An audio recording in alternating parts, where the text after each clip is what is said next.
Are you an author that's looking to self-publish your books, but you really don't have very much money to spare? In fact, you have no money whatsoever. And that happens a lot. And I don't want you to feel stifled and have to feel limited if you don't have the discretionary expense, because the Lord knows I was in your position too. In fact, today we're going to discuss self-publishing books on KDP and beyond with no money. And I know there's going to be a lot of people, this is going to probably stir them up because they're like, you can't self-publish with no money. You can do it. Trust me, because as long as there are sites like Amazon KDP or even Ingram Spark or any of those other platforms, they function on revenue share, meaning they don't make money until they sell something on your behalf and then they collect a percentage of that. So with all of that in mind, you have to kind of understand that, yes, it is possible to self-publish with no money. Is it the most ideal solution? Well, we'll talk more about that in today's podcast. Learn how to publish books and build your author business with award-winning author and self-publishing consultant Dale L. Roberts. This is the Self-Publishing with Dale podcast. Before we do jump into things, I just want to give a very quick plug here because there is a really cool giveaway that's going on for, we're going to have it pretty much going for at least the next couple of months. And it's with the fine folks over at Miblart, and it's part of a sponsorship deal. This is not part of the sponsorship. This is just me sharing with you that you have the opportunity to get yourself your own ebook and print book cover design done by Miblart for free. And all you got to do is enter for a chance to do that over at Miblart's giveaway page, dalelinks.com/giveaway. Get yourself entered today. You can do daily entries. There's many other ways that you can get additional entries to increase the likelihood or the possibility of you winning the giveaway. But I highly recommend go over to dalelinks.com/giveaway. Big thanks over to Miblart. And hey, just a real quick plug too as well that their sister company, Get Covers, is doing the same thing. If you just go to dalelinks.com/getcoversgiveaway, you'll be able to get all of the information that you need there. So, all right. So let's kind of take this one piece by piece, because last week we talked about writing, a book with no money. So now we're talking about the publishing process. So I'm going to take everything about the writing aspect and we're just going to put it off to the side. Okay, assuming you've already gotten your manuscript all done, ready to rock and roll, it's been fully edited, we're ready to go ahead and start publishing. So the very first thing you're going to want to make sure you're focusing on is formatting. Now this one right here, I'm going to tell you this, that in my first couple of years, actually, I'd say the first few years of my business, I never really hired out on that particular process. I always did it myself. Did they look great? No. Were they passable? Yes. And there was a lot of good positive comments mixed with some negative ones that were, definitely in line. But formatting doesn't really have to cost a lot. If you have the discretionary expense, sure, hire out. But if you don't, in instances like this, let's break it down here. First of all, formatting ebooks. You could start it out with something as simple as Google Docs. Believe it or not, Google Docs, 100% free. If you got a Gmail account, you can get Google Docs. Really, really simple. And it exports to EPUB. Now, fair warning that when you do use something like Google Docs and you format it to EPUB, you're probably going to go ahead and you're going to upload over to KDP and it's not going to look the same. That's okay, because what you're doing, EPUB is a reflowable content, if you will.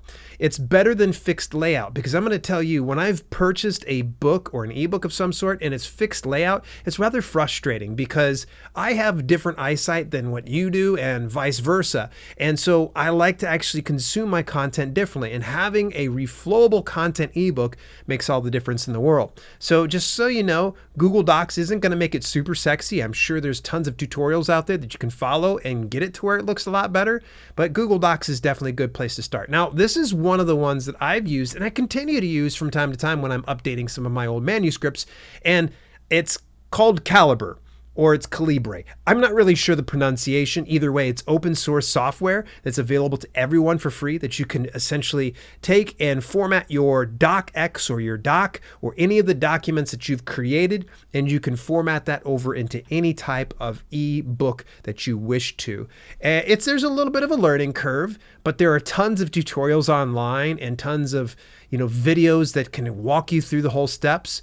I know a good friend of mine, Rob Archangel, did a couple of them on his channel at Archangel Inc. That's over on YouTube. Super simple software, very easy. Like I said, a little bit of a learning curve if you're brand new to it, but if you're establishing the business, chances are very likely that you are going to probably have no issues whatsoever. Now, the next one that's for free for ebook formatting is Reedsy Editor. That's spelled Reedsy. Reedsy is a great resource for self-publishing, probably one of my favorite ones. And they actually have an online document creating software. So you can literally, it's kind of like having Google Docs. You can be able to write all your stuff up there. You can get it formatted for ebook. And of course, you'll find out here pretty soon as well for print. And speaking of ebook formatting, probably one of my preferred ways of doing it is Draft to Digital. Draft to Digital is a self-publishing platform, and they have great tools available for free. You do not have to use their distribution in order to take advantage of the ebook formatting. Now, naturally, you're going to have to go through the whole uploading process like you would on any other platform, and then you can download it as soon as it gets up to the specific setup point. I think it's the next to last step before you hit publish. But Draft to Digital, their ebook formatting tool, is essentially you have to come with your own document.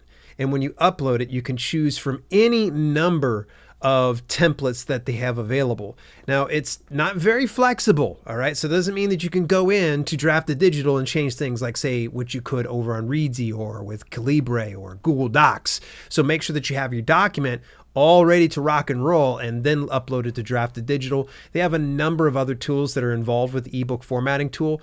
Love it. It is like literally, if you don't want to bother with too much formatting and it's a lot of a headache, if you're the type of person that says, I'm not very tech savvy, that tool is 100% for you. You're going to love it for sure. Now, what about formatting print books? Now, this becomes a little bit more problematic. Now, a fair warning, you're going to find there's a lot of troubleshooting. So be prepared to put in the work if you've never formatted a print book. I grinded it out for my first year. And literally there were times I was ready to just quit this business because I couldn't afford to get it formatted.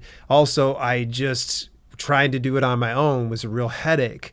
You can get print book templates from places like KDP to make it easier. I would recommend that because if there are templates available that are for free, do it. And that would be just a simple thing of just searching up KDP print book templates, and they'll give you a couple of different templates. In fact, they have some available for covers as well that we'll discuss here pretty soon. The other way that you could do this now is going to be through Google Docs. We've already mentioned Open Office, another great service that you can go ahead and get for free. WPS Office, which used to be Kingsoft, which it's owned by Kingsoft, the company. I'd actually use them quite a bit when I first broke into the business.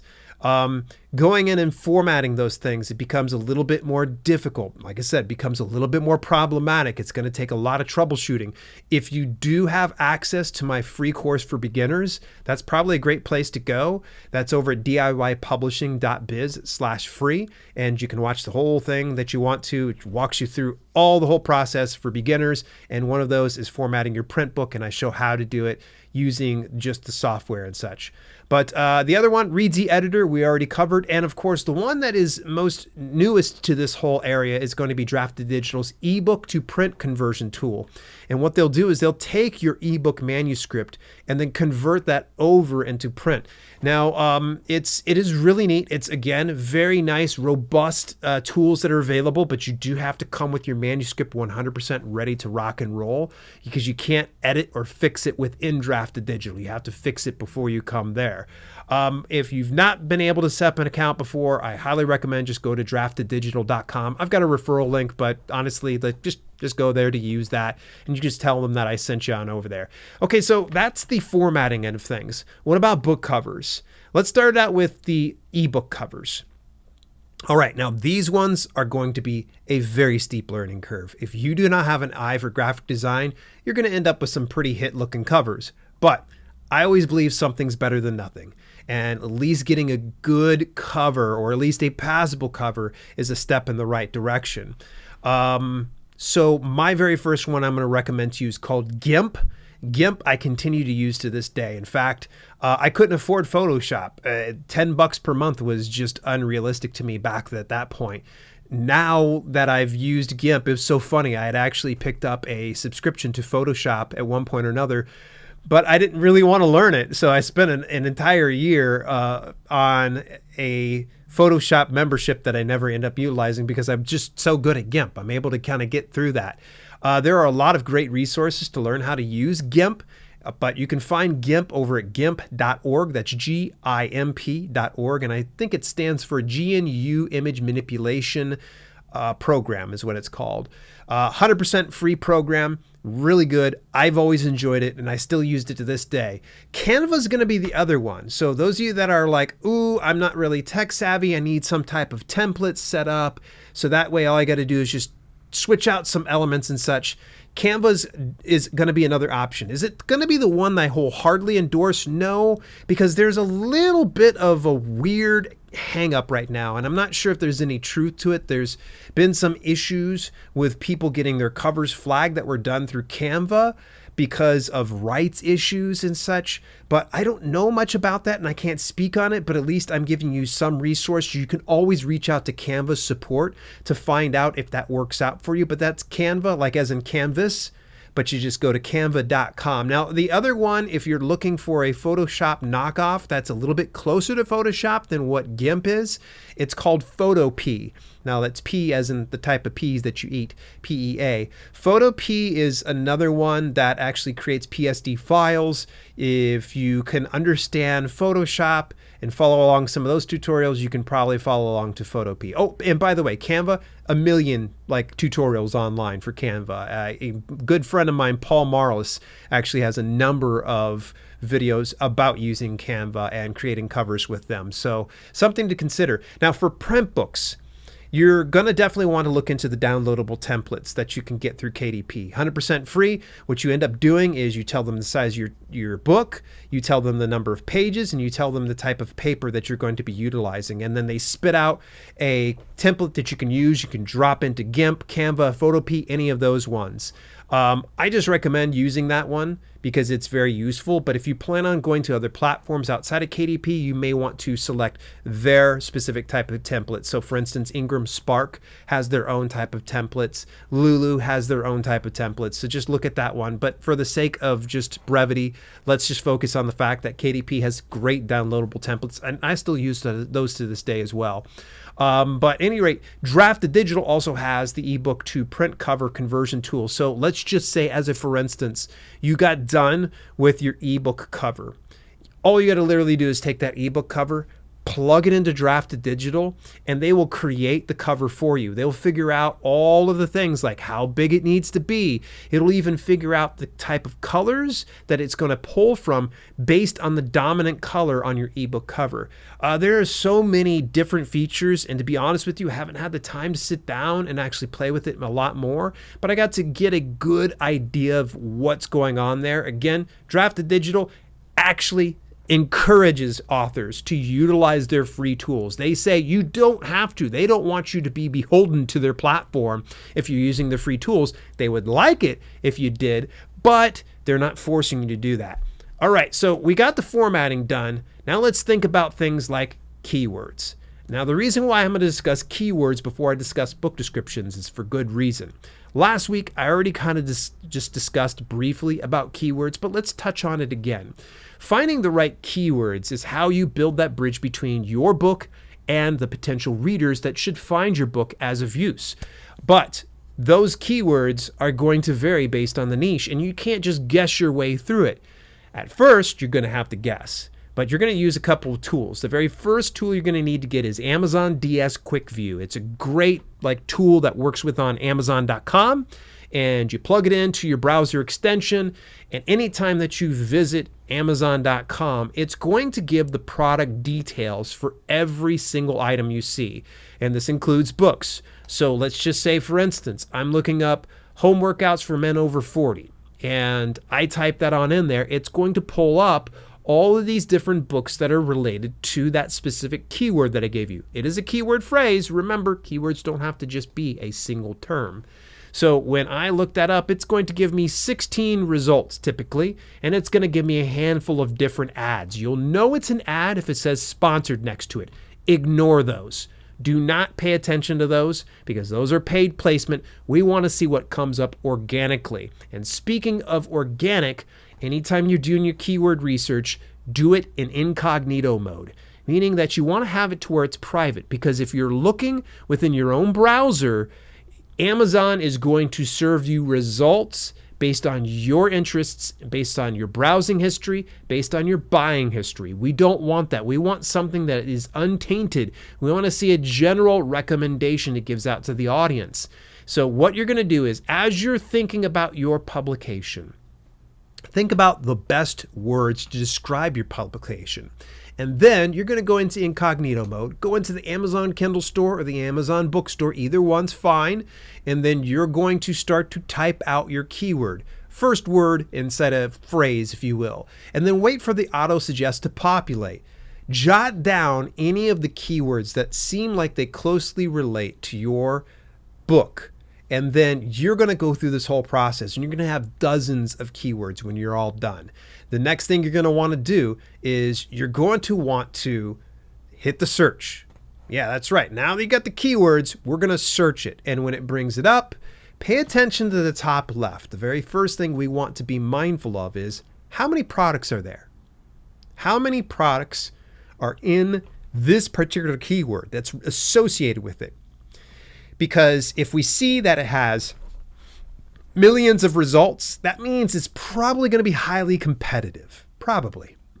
But conversely speaking, if we see products that are going to be anywhere from, like, say, 1 to 100, then chances are very likely it might not be popular. But what we need to do is next we need to pay attention to what Amazon DS Quick View shows us in the product details. Because without Amazon DS Quick View, we'd have to click on each one of those product pages and go into it, scroll down, see the product details. And in the product details, what we're looking for is the ABSR. That's the Amazon bestseller rank. And why is this important? Well, the more sales that you have, you'll be closer to number one. The less sales that you have, you'll be way away from number one, of course. What we want to see is a keyword that's bringing back traffic and products that are selling well. Now, for me, the sweet spot I like to see is if we can have an average ABSR between those 16 products that comes between 10,000 and 100,000 in the Amazon bestseller ranking. The reason why is 100,000 is about one book sale per day.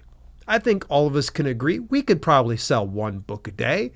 At 10,000 in the rank, that's going to be about 12 to 24 sales within a given day. So that is your range. You're thinking, okay, 1 to about 12 sales per day. Can I do that? Perfect. Now, if it's lower than 10,000 and the ABSR gets closer to number one, obviously it's going to be a bit of a fist fight.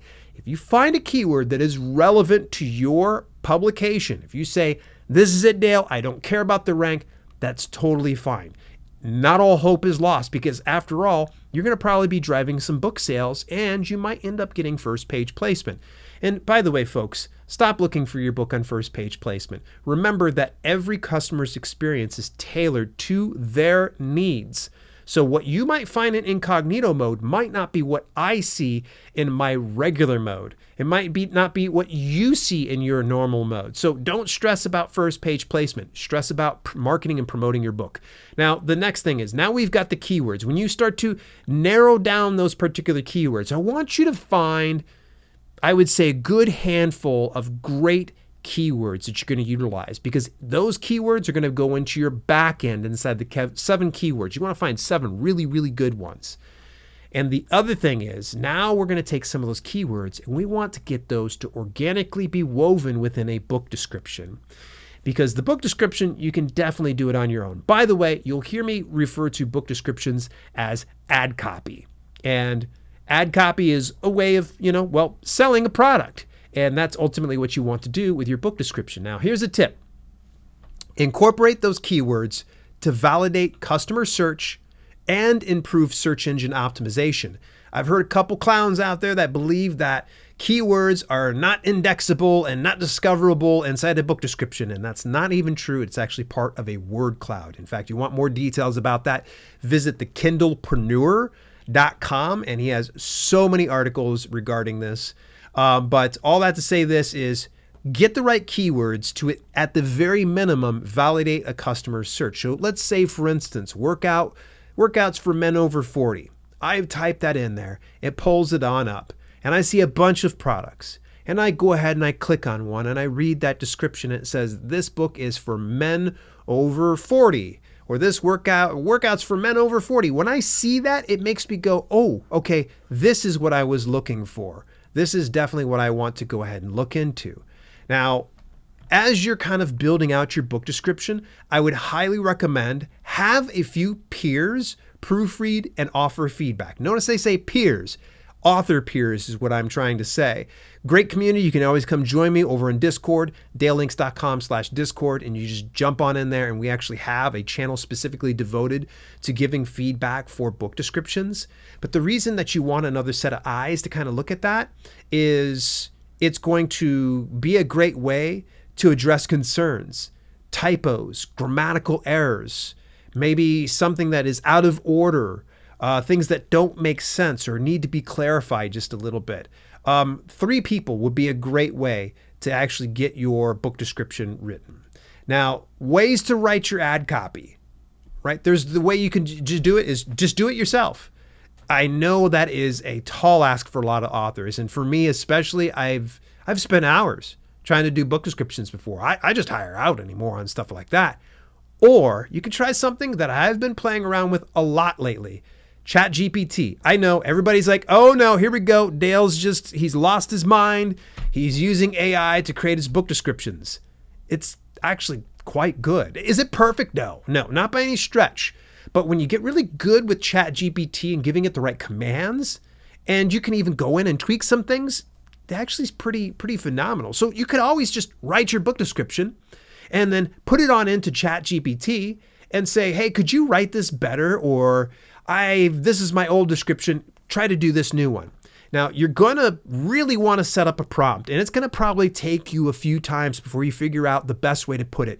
I always tell people that ChatGPT and most of AI, when you're looking to prompt it, it's almost like having a genie, and you're asked, you got 3 wishes to do. And if you don't ask that wish just right, so for instance, like I want to be rich. And, next day you wake up, you have $1 million, but, there's a hit on you from the mob or something crazy like that, because that's where the money came from or something crazy like that. That's a what if scenario, obviously. With ChatGPT, it's the same thing. You're not going to probably get the best output if you just go with your first prompt. You're going to have to keep feeding it prompts until it understands what you're shooting for. And as you're kind of building this prompt list out, I want you to ask it also to organically include your keywords within that description. Because why? Well, we already discussed it. We want to validate customer search, because when they see that inside the description, they go, ooh, that's exactly what I was going for. I got to say this, that I've done a good handful of book descriptions using ChatGPT already seeing some sales. And these were dead publications. They were my old fitness books, and I went ahead and published them wide, and go figure, when I hit them wide, I started getting sales instantly.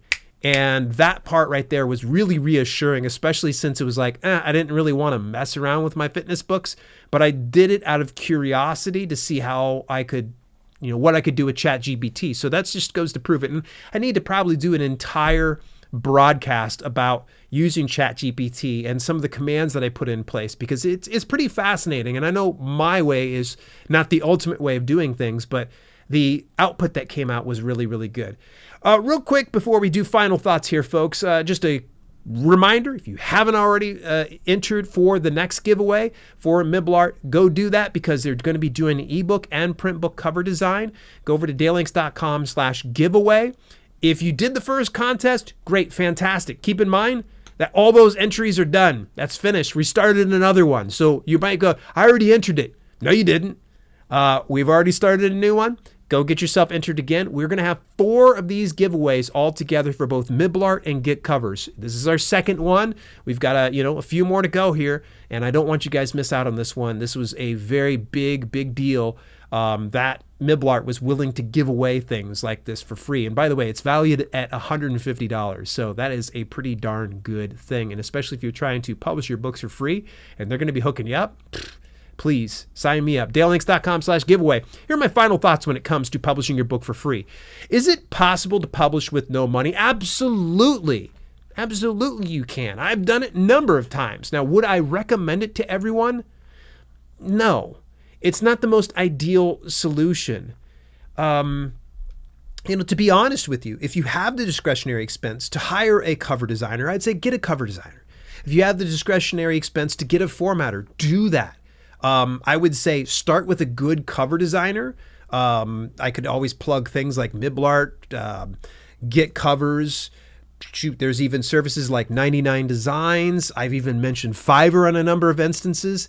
There's no wrong answer on this one. Just see what fits your budget the best.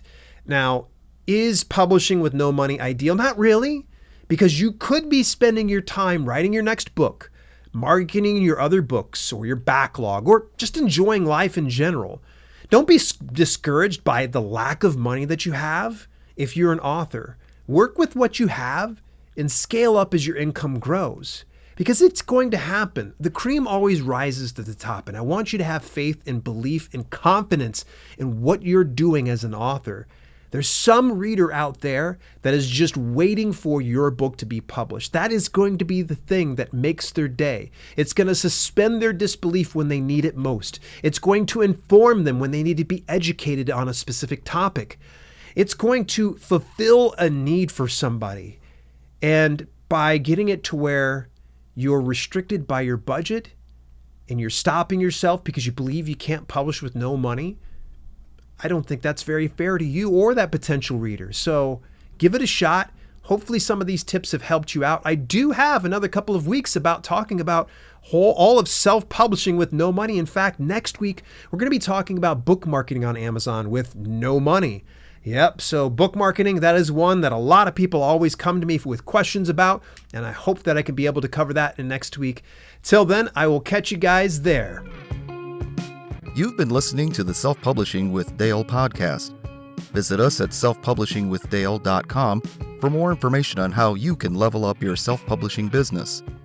Also, check out our growing video-on-demand service, chock full of free and premium content, when you head over to theselfpublishinghub.com. If you enjoyed the show, please consider leaving a review on your preferred podcasting platform. We thank you for tuning in, and we'll see you in the next episode.